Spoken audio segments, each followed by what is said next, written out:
வாங்கி நான் புத்தாடை வாங்க வேண்டும் என்று எந்த குர்ஆன்லயும் இல்ல, எந்த ஹதீஸ்லயும். சிலாக்கள் என்ன செய்யறாங்க, ரமதான்ல ஷாப்பிங் பண்ணதுக்காக வேண்டிய கடன் வாங்கணும். இஸ்லாத்துல ஆகப்பெரிய ஒரு இபாதத்து தான் நிக்காஹ், திருமணம். திருமணம் என்று வரும் பொழுது ஒரு ஏழை சஹாபி வந்தார், யா ரசூலல்லாஹ் திருமணம் முடிக்க இருக்கு. நபியும் சொன்னாங்க, உங்கள்ட்ட என்ன இருக்கு? ஒண்ணுமே இல்லடா. நபியும் சொன்னாங்க, இல்தமிஸ் வலவ் ஹாதமன் மின் ஹதீத், ஒண்ணுமே இல்லைன்னு சொல்லவான உழைச்சி நீங்க இரும்பாலான மோதிரமாவது எடுத்துட்டு வந்து நீங்க திருமணம் செய்ய. கடன் வாங்கி திருமணம் செய்ய சொல்லல.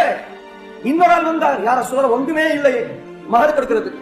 நபியும் சொன்னாங்க, ஹல் மஅக மினல் குர்ஆனி ஷை, குர்ஆன்ல ஏதாவது பாடமா? ஆமா யா ரசூலல்லாஹ், சூரத்துல் இக்லாஸ் வந்து பாடம். நபியும் சொன்னாங்க, குர்ஆனை மகராக வைத்து சொன்னாங்களே தவிர அவர்கிட்ட போய் கடன் வாங்குங்க கிடையவே கிடையாது. இஸ்லாம் கடன் எடுப்பதையும் கடன் கொடுப்பதையும் மிக தெளிவாக சொல்கிறது. கடன் எடுப்பதை தவிர்த்து கொள்ளுங்கள்.